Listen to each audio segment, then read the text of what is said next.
Qué bueno tenerte aquí. Ponte cómodo, suscríbete y vamos a disfrutar la historia de hoy.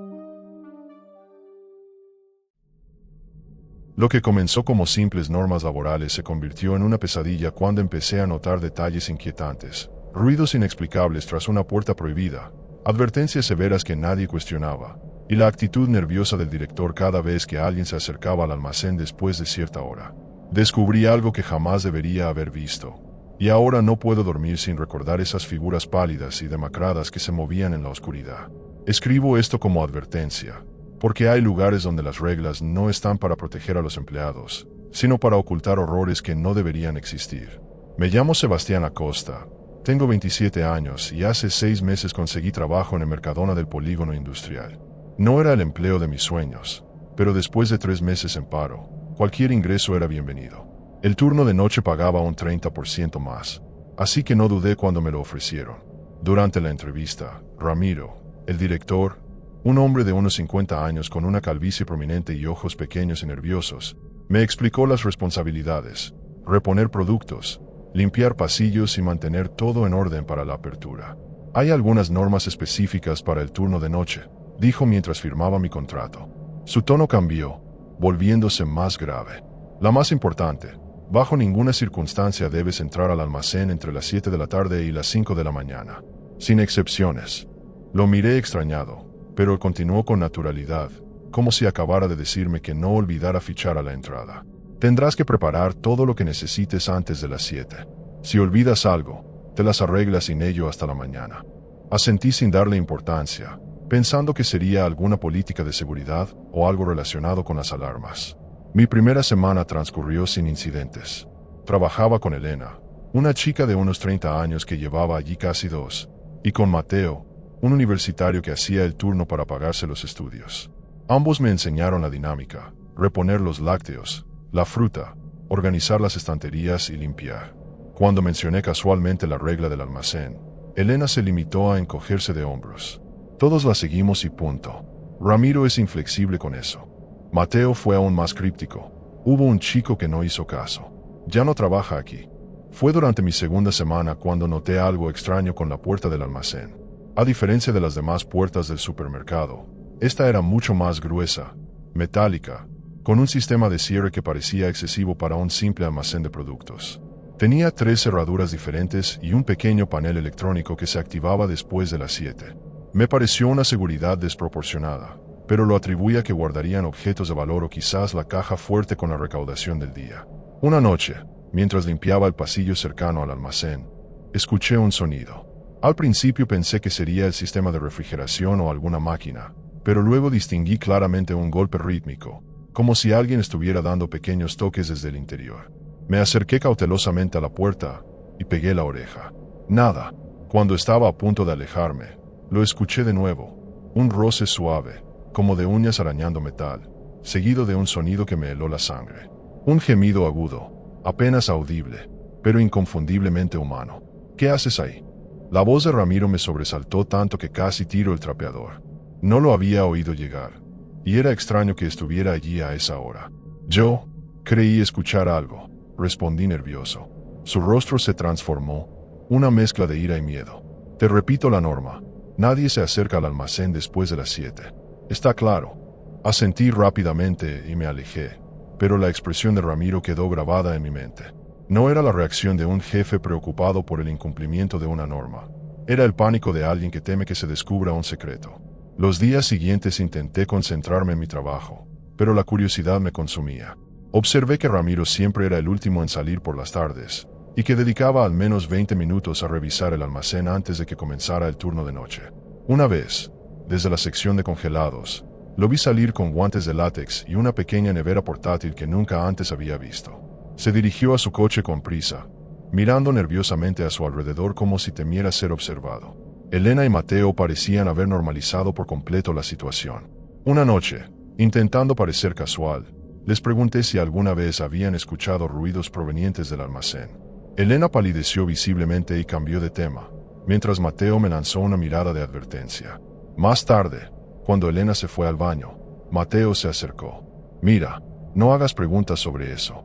Solo sigue la regla y todo irá bien. Había tensión en su voz, y por un momento creí que iba a decirme algo más, pero Elena regresó y la conversación terminó. La siguiente anomalía la descubrí por accidente. Estaba acomodando unas cajas de cereales cuando dejé caer mi teléfono, que rodó hasta quedar cerca de un conducto de ventilación en la pared contigua al almacén. Al agacharme para recogerlo, noté que la rejilla estaba suelta. La curiosidad pudo más, y con cuidado, la retiré. El conducto era lo suficientemente amplio como para permitir ver a través de él hasta el otro lado, donde había otra rejilla que daba al interior del almacén. Lo que vi a través de esa pequeña apertura me dejó paralizado. En el almacén, iluminado tenuemente por luces de emergencia verdosas, había jaulas. No jaulas para productos o mercancía, sino jaulas grandes, como las de un zoológico. Y dentro de ellas, moviéndose lentamente, distinguí figuras humanoides. Eran delgadas, casi esqueléticas, con piel pálida que brillaba enfermizamente bajo la luz verde. Se movían de forma errática, como si estuvieran desorientadas o débiles. Conté al menos 5 de estas criaturas, todas encerradas en diferentes compartimentos.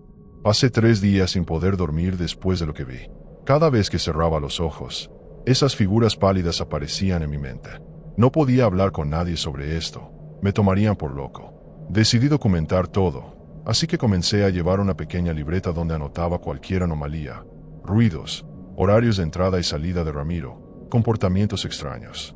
Una parte de mí quería renunciar inmediatamente, pero otra, quizás más inconsciente, necesitaba entender qué estaba pasando. Además, ¿quién me creería si denunciaba algo así? Probablemente me encerrarían a mí por demente. Los ruidos se volvieron más frecuentes. No solo golpes y arañazos, sino también un lamento constante, casi imperceptible, que se filtraba por las paredes después de la medianoche. Elena comenzó a poner música más alta durante la reposición, y ahora entendía por qué. No era para amenizar el trabajo, sino para ahogar esos sonidos perturbadores. Una noche, Mateo se acercó mientras yo estaba tenso, escuchando atentamente cerca de la zona de lácteos. Se vuelve peor los martes y viernes, susurró, sorprendiéndome. Era la primera vez que alguien reconocía abiertamente la existencia de los ruidos. ¿Por qué esos días?, pregunté en voz baja. Mateo miró nerviosamente hacia la oficina de Ramiro, aunque sabíamos que no llegaba hasta las 5 de la mañana. Son los días de alimentación, respondió con un hilo de voz. Antes de que pudiera preguntarle más, se alejó rápidamente, fingiendo ordenar unos paquetes de pasta. Esa misma noche, mientras barría cerca del pasillo central, encontré algo inquietante. Una mancha oscura que se extendía desde la puerta del almacén. Al principio pensé que sería algún producto derramado, pero al acercarme, reconocí el olor metálico inconfundible de la sangre. La limpié rápidamente, aterrorizado ante la idea de que Ramiro la viera y sospechara que había estado fisgoneando. Mientras fregaba, noté que el líquido tenía una consistencia extraña, más espesa de lo normal y con un tono ligeramente verdoso bajo la luz fluorescente. Guardé un pequeño trozo del trapo con la mancha en una bolsa de plástico y lo escondí en mi mochila. No sabía qué haría con ello, pero sentía que era una prueba importante de que algo terrible ocurría en ese lugar. Los días siguientes observé cambios en la rutina habitual. Un camión de reparto llegó a las 3 de la madrugada, algo completamente inusual. Desde la sección de frutas, vi como 2 hombres con uniformes de laboratorio descargaban contenedores sellados y los llevaban directamente al almacén. Ramiro supervisaba todo con una atención evidente, consultando constantemente su reloj y mirando alrededor con paranoia. Los hombres no tardaron más de 10 minutos en descargar y marcharse, y Ramiro permaneció en el almacén casi 1 hora después de su partida. Comencé a investigar a Ramiro en mis ratos libres. Descubrí que había sido transferido a nuestra sucursal hace apenas 2 años, coincidiendo con la renovación completa del almacén, que estuvo cerrado por reformas durante 3 meses. Antes de eso, trabajaba en un centro de investigación farmacéutica que cerró abruptamente tras un escándalo que fue rápidamente silenciado en los medios. No encontré detalles sobre el escándalo, pero varias búsquedas me llevaron a artículos sobre experimentos con tratamientos regenerativos y modificación genética que bordeaban la legalidad. Una noche particularmente fría, mientras Elena estaba de baja por gripe y Mateo había salido a fumar, me armé de valor y regresé al conducto de ventilación. Esta vez llevaba mi teléfono para intentar grabar algo de evidencia. Lo que vi superó mis peores pesadillas. Ramiro estaba dentro, vestido con un traje de protección biológica, inyectando algo en el brazo de una de las criaturas que se retorcía débilmente.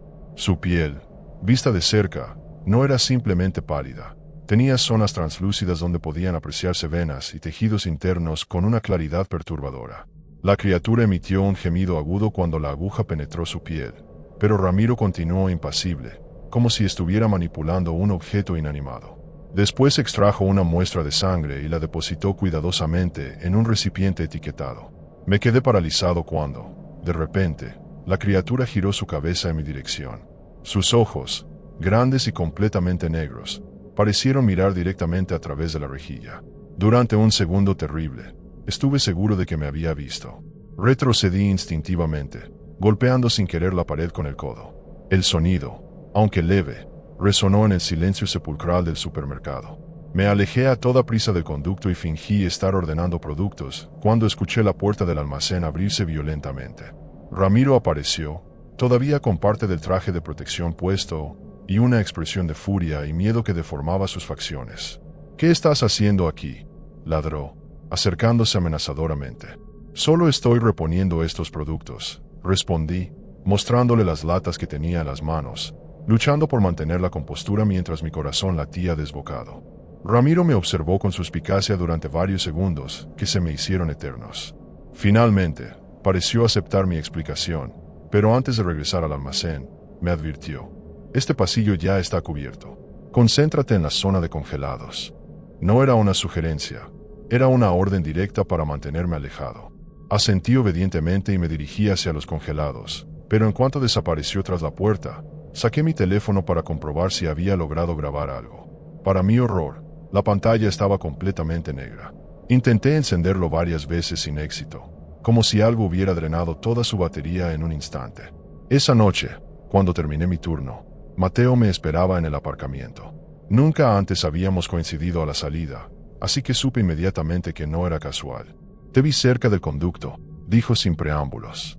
Mi estómago se contrajo con miedo, pero en lugar de amenazarme, Mateo parecía aliviado de poder hablar con alguien. «Necesito mostrarte algo, pero no aquí. Es peligroso». Acordamos vernos en una cafetería alejada del supermercado esa misma tarde. Mientras conducía a casa, no podía dejar de mirar por el retrovisor, con la inquietante sensación de estar siendo vigilado.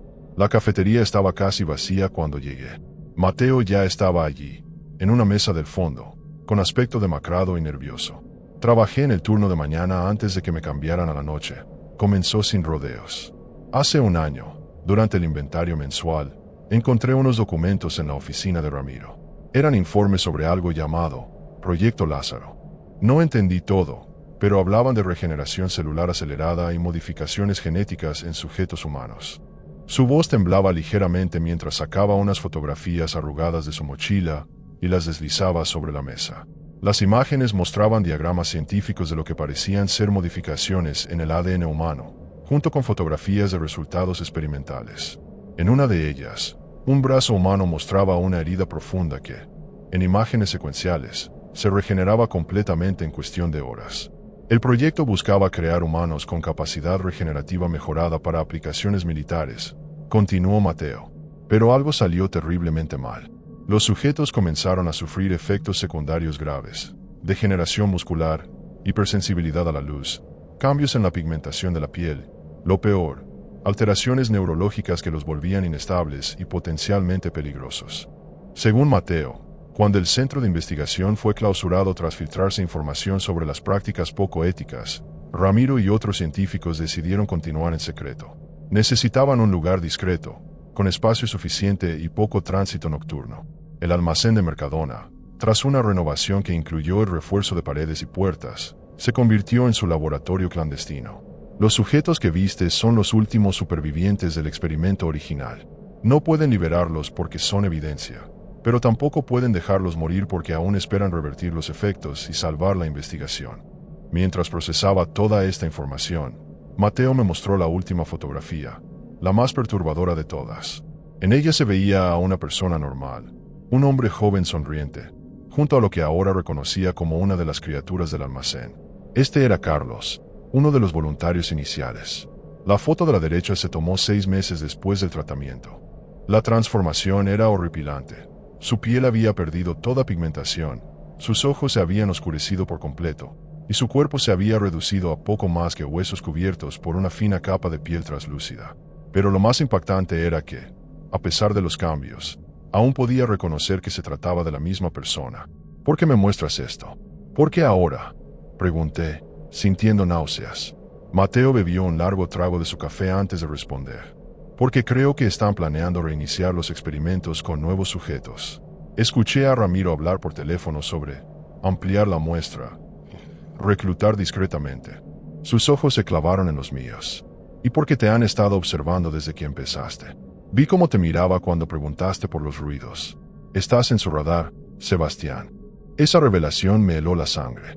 Recordé las miradas de Ramiro, su aparición casual cuando estaba cerca del almacén, incluso algunos comentarios sobre mi buena salud y constitución física ideal que en su momento me parecieron cumplidos extraños pero inofensivos.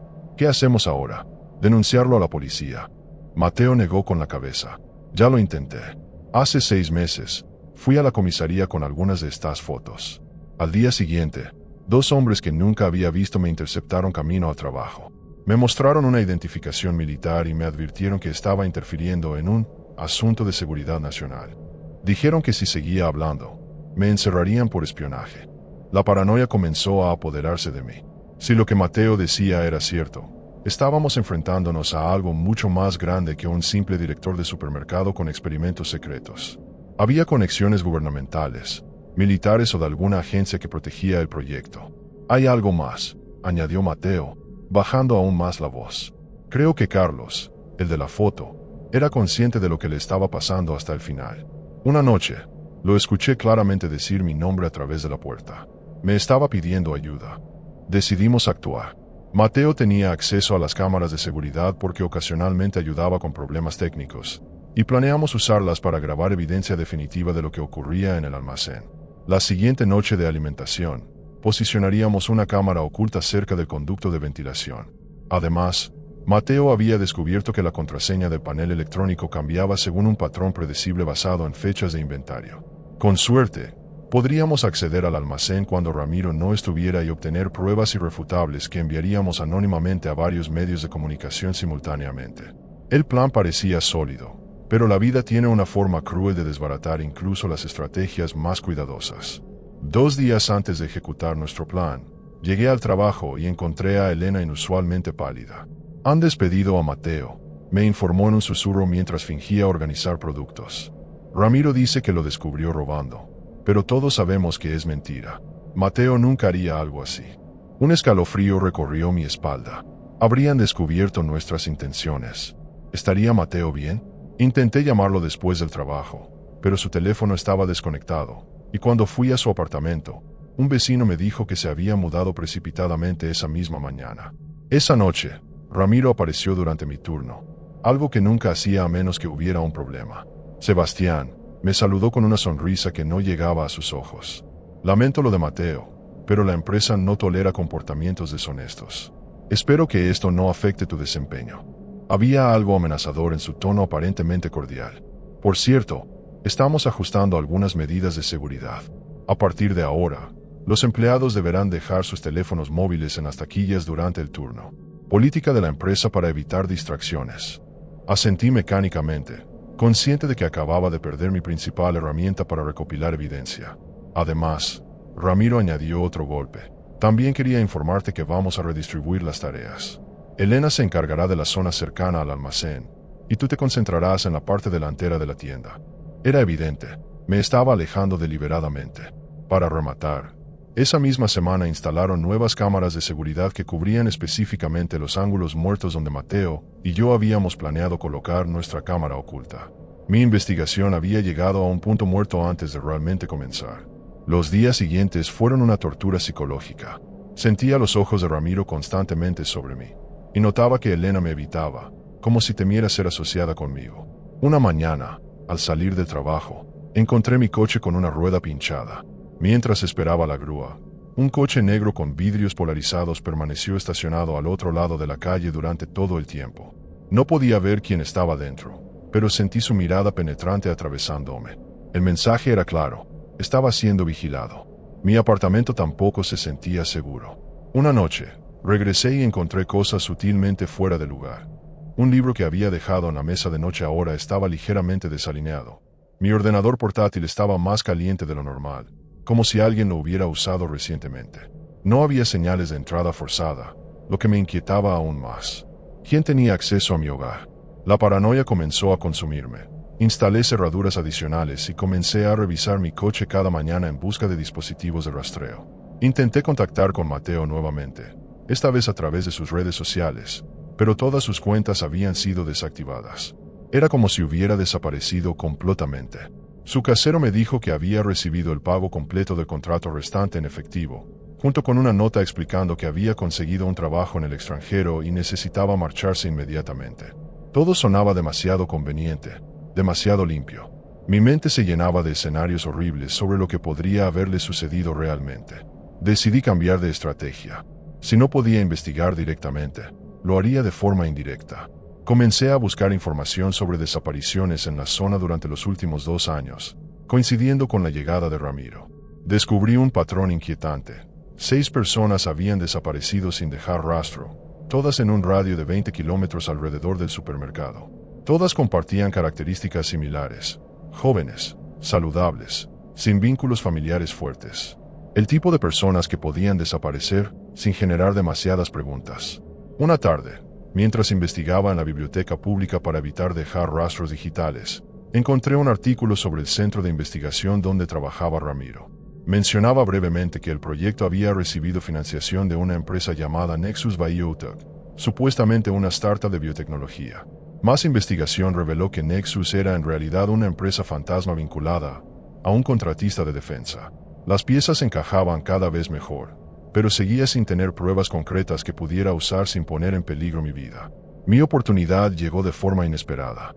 Durante un inventario, Ramiro tuvo que ausentarse debido a una emergencia familiar. El subdirector, quien desconocía los secretos del almacén, me pidió que ayudara a ordenar unas cajas que habían llegado esa mañana. Solo déjalas dentro, contra la pared derecha, me indicó, entregándome la llave maestra que abría todas las puertas, incluyendo la del almacén. Mi corazón se aceleró. Era las 6:30 de la tarde. Aún tenía media hora antes de que el protocolo nocturno se activara. Con manos temblorosas, acepté la llave, consciente de que podría ser mi única oportunidad. Al entrar al almacén con las cajas, intenté mantener la calma y parecer natural mientras escaneaba rápidamente el lugar. A primera vista, parecía un almacén normal. Estanterías con productos, cajas apiladas, equipos de limpieza. Pero entonces noté una puerta adicional al fondo, casi oculta tras unas estanterías altas. Tenía un lector de tarjetas y un teclado numérico. Mi instinto me decía que allí estaba lo que buscaba, pero no tenía forma de acceder. Dejé las cajas donde me habían indicado. Fingiendo torpeza, derramé algunos productos. Mientras recogía el desastre, aproveché para mirar debajo de las estanterías y en los rincones menos visibles. Lo que encontré fue perturbador. Pequeñas manchas de ese mismo líquido verdoso que había limpiado antes, y algo que parecía ser un trozo de uña o garra, de un blanco translúcido y con una dureza anormal. Lo guardé rápidamente en mi bolsillo justo cuando el subdirector entró para ver por qué tardaba tanto. Lo siento, tiré algunas cosas, me excusé. Él pareció irritado pero no sospechoso, y me apresuró a salir. Mientras cerraba la puerta, miré por última vez hacia la misteriosa entrada al fondo del almacén, sabiendo que contenía horrores que ya no podía ignorar. Los días siguientes los dediqué a investigar el extraño fragmento que había encontrado. Contacté con un amigo de la universidad que ahora trabajaba en un laboratorio de análisis médicos, inventándome una historia sobre un objeto extraño encontrado durante una excursión. Accedió a examinarlo discretamente, sin registrarlo oficialmente. Su llamada, 3 días después, confirmó mis peores sospechas. Esto parece tejido humano, pero está alterado. Hay proteínas y estructuras celulares que no reconozco, como si hubiera sufrido algún tipo de mutación agresiva. ¿De dónde diablos sacaste esto, Sebastián? Mientras tanto, noté cambios en el supermercado. 2 nuevos empleados se unieron al turno de noche, ambos con aspecto desmilitares y una actitud vigilante que nada tenía que ver con la reposición de productos. Elena pidió un traslado a otra sucursal sin dar explicaciones, y cuando intenté despedirme, me evitó como si tuviera la peste. Ramiro ahora aparecía en momentos aleatorios durante la noche, siempre con la excusa de supervisar el inventario, pero sus ojos me seguían constantemente. El cerco se estaba estrechando a mi alrededor. Decidí que necesitaba actuar pronto, pero con más cautela. Comencé a planear mi salida. Solicité vacaciones para el mes siguiente. Compré billetes de autobús a una ciudad lejana bajo un nombre falso. Y preparé una mochila con lo esencial que escondí en casa de un primo que vivía a las afueras. Si las cosas se ponían feas, al menos tendría una ruta de escape. Pero antes de huir, necesitaba conseguir pruebas definitivas de lo que estaba ocurriendo. Le debía eso a Mateo, a las personas desaparecidas, y a esas criaturas que alguna vez fueron humanos. Una noche, mientras los nuevos empleados estaban ocupados en la parte delantera de la tienda, logré acercarme nuevamente al conducto de ventilación. Había preparado mi teléfono dentro de una caja metálica improvisada que, esperaba, bloquearía cualquier interferencia que hubiera afectado mi dispositivo la última vez. Con manos temblorosas, retiré la rejilla y posicioné el teléfono para grabar. Apenas había logrado asegurarlo cuando escuché voces acercándose. Me alejé rápidamente, fingiendo ordenar productos en un pasillo cercano. A la mañana siguiente, recuperé el teléfono con el corazón en la garganta. Funcionaba, y tenía una grabación de casi 6 horas. En la intimidad de mi casa, con las cortinas cerradas y el sonido al mínimo, revisé el material. La mayor parte mostraba un almacén vacío y en penumbras, pero alrededor de las 2 de la madrugada, la puerta oculta se abrió. Ramiro entró acompañado de un hombre que nunca había visto, vestido con un traje elegante. Discutían acaloradamente, aunque el sonido era demasiado bajo para distinguir palabras claras. Entonces ocurrió algo que me heló la sangre. Ramiro abrió una de las jaulas y extrajo a una de las criaturas, que se movía débilmente. El hombre del traje la examinó con una frialdad clínica, tomando medidas y haciendo anotaciones en una tablet.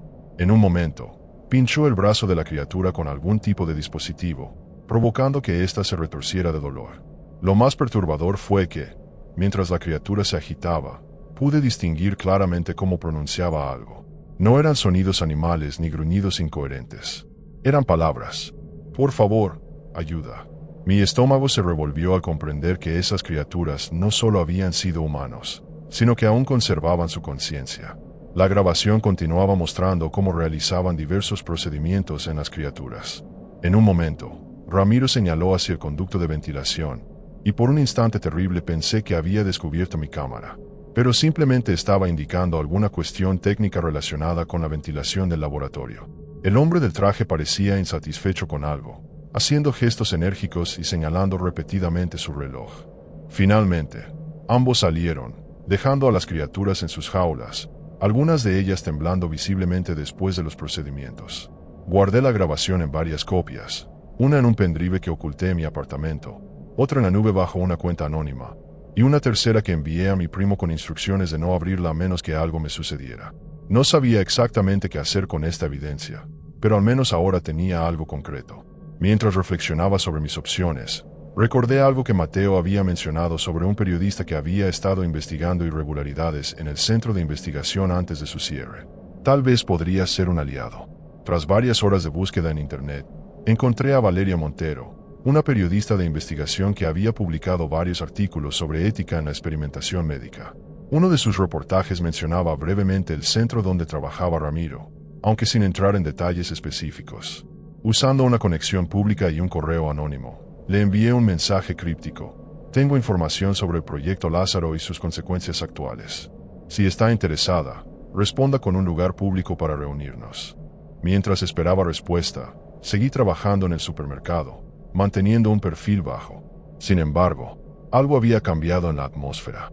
Los nuevos empleados ya ni siquiera fingían estar reponiendo productos, simplemente me vigilaban abiertamente.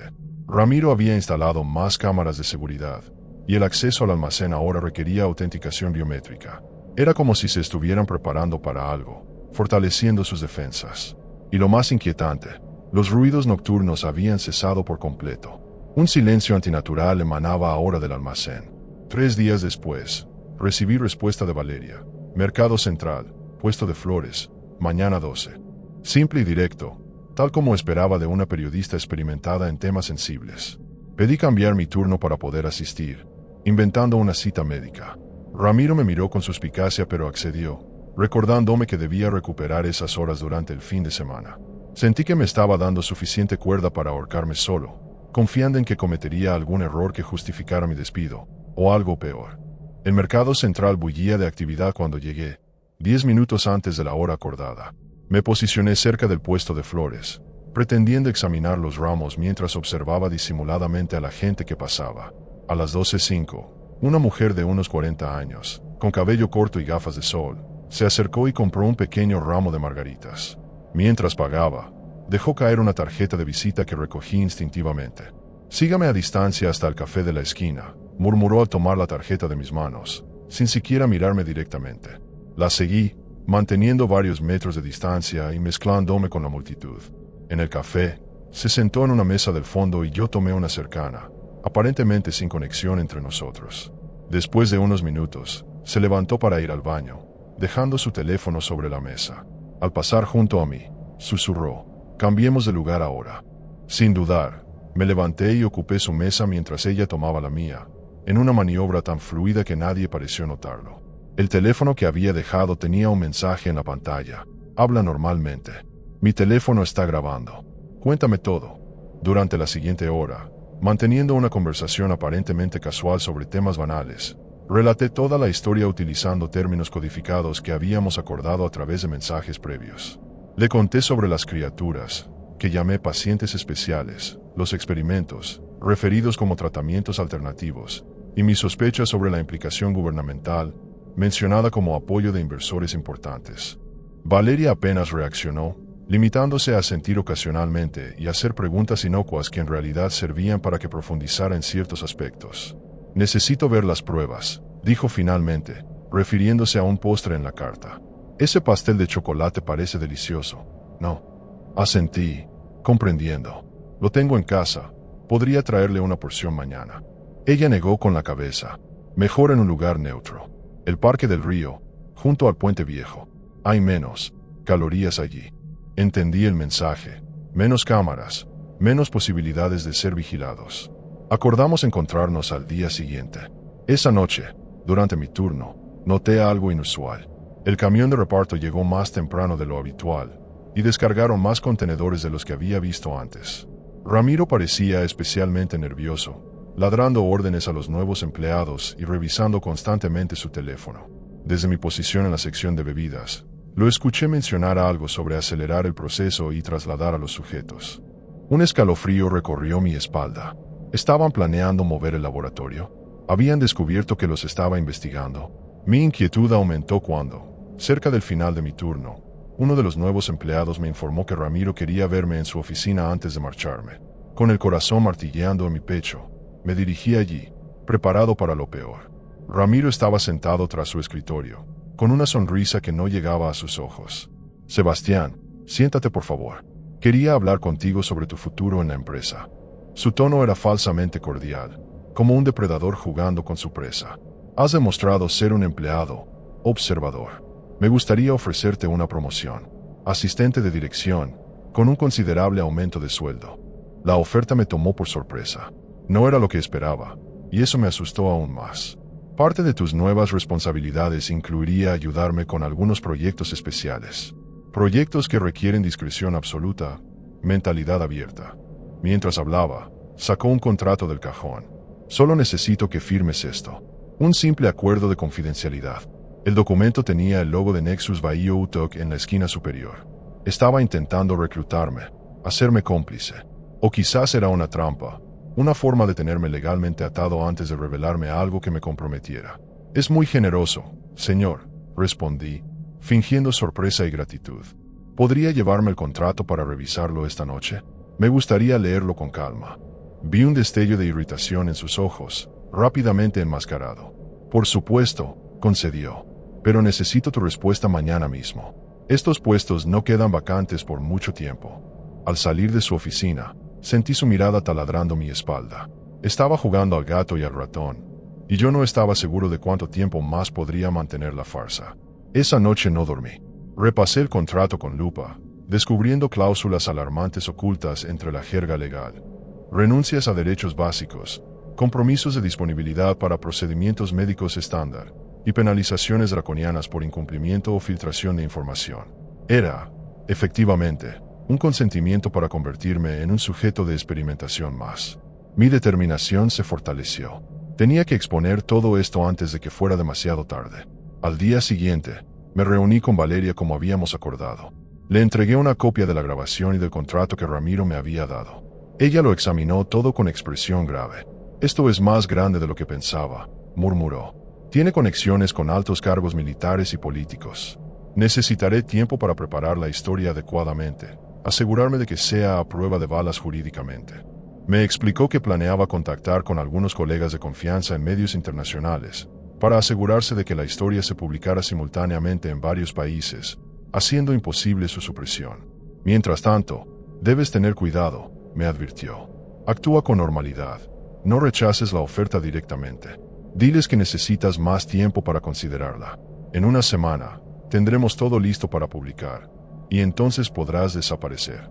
Me entregó un teléfono desechable.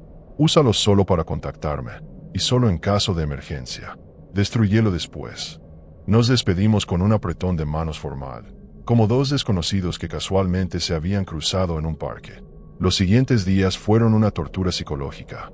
Siguiendo el consejo de Valeria, le dije a Ramiro que estaba interesado en la promoción pero necesitaba resolver algunos asuntos personales antes de comprometerme completamente. Pareció aceptarlo, aunque con evidente recelo. Mientras tanto, preparé mi plan de escape, trasladé gradualmente objetos personales importantes a casa de mi primo, organicé mis finanzas para poder subsistir sin acceso a mis cuentas bancarias principales, y memoricé rutas alternativas para salir de la ciudad evitando las principales carreteras. Una noche, mientras limpiaba cerca de la entrada, vi algo que me dejó helado. Mateo estaba allí, al otro lado de la calle, observando el supermercado fijamente. Su aspecto había cambiado, más delgado, con la piel notablemente pálida incluso bajo la luz amarillenta de las farolas. Nuestras miradas se cruzaron por un segundo, y creí ver un destello de reconocimiento en sus ojos antes de que se diera la vuelta y desapareciera en la oscuridad. No estaba seguro de si había sido real o una alucinación producto de mi mente agotada, pero sentí un escalofrío recorrer mi columna. ¿Había logrado escapar? ¿O lo habían convertido en uno más de sus experimentos?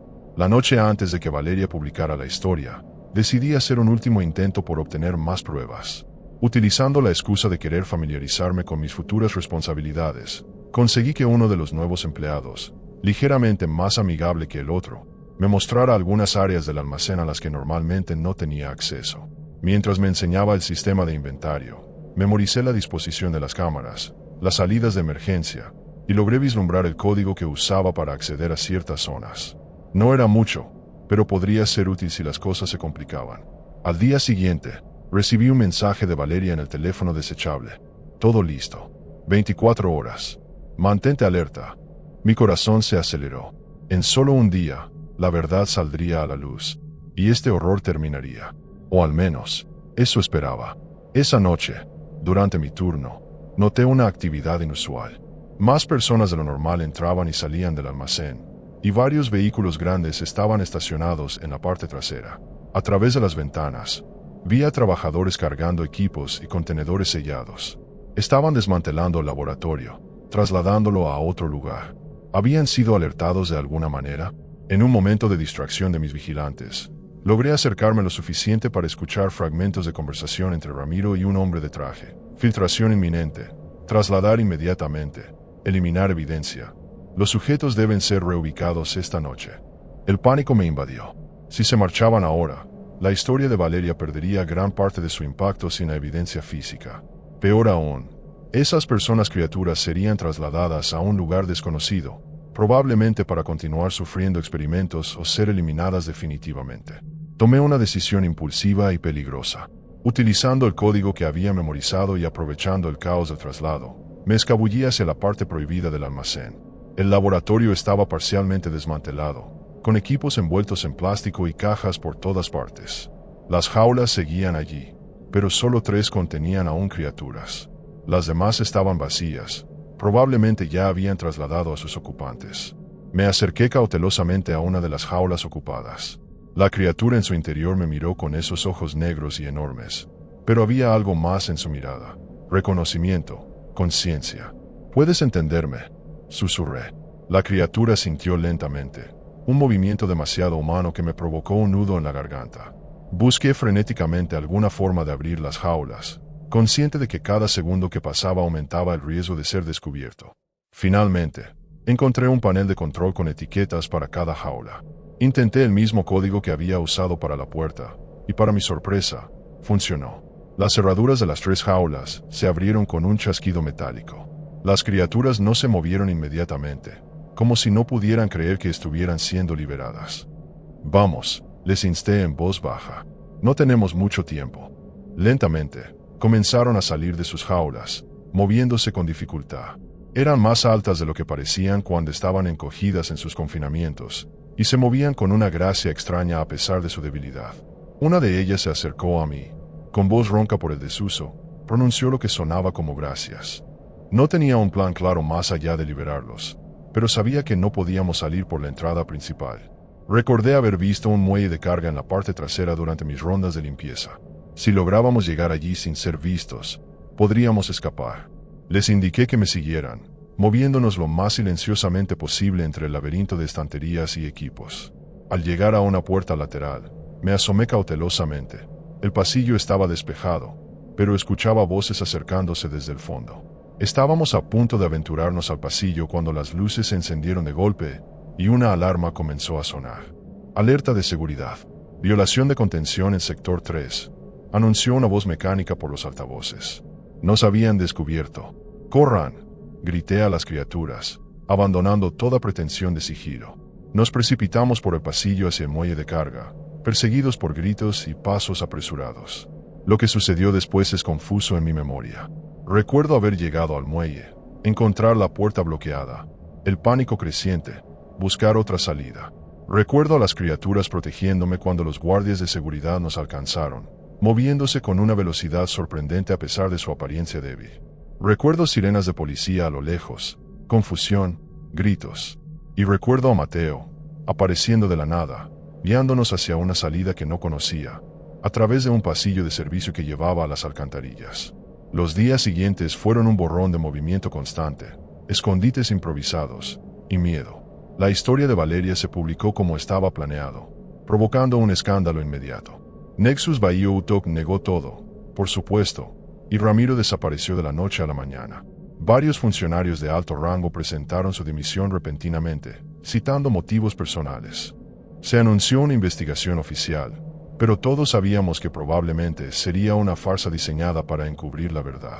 Las criaturas, no, las personas que liberamos, fueron gradualmente recuperando parte de su humanidad. Mateo nos explicó que él había logrado escapar cuando intentaron convertirlo en otro sujeto de experimentación, y desde entonces había estado investigando por su cuenta, buscando la forma de revertir el proceso. Había encontrado a otros como él, personas en diferentes etapas de transformación que habían huido o sido descartadas por el proyecto cuando los resultados no fueron los esperados. Ahora vivimos escondidos, siempre en movimiento. Algunos días me pregunto si tomé la decisión correcta, si debería haber esperado a que la historia se publicara antes de actuar. Pero entonces veo a estas personas, luchando por recuperar su humanidad, apoyándose mutuamente, y sé que no podía dejarlos allí. Documentamos todo, sus testimonios, sus experiencias, los datos que logramos recuperar del laboratorio. Algún día, cuando sea seguro, compartiremos toda la verdad con el mundo. Mientras tanto, sigo investigando. He encontrado indicios de otros lugares como nuestro supermercado, otros frentes para experimentos similares. La red es más amplia de lo que imaginaba inicialmente. Y lo más perturbador, hay rumores de una segunda fase del proyecto Lázaro, con objetivos aún más ambiciosos y terribles. No sé qué nos deparará el futuro, pero sé que no puedo detenerme ahora. Lo que he visto y vivido son solo mis apuntes, el comienzo de algo mucho más grande que apenas estoy empezando a comprender.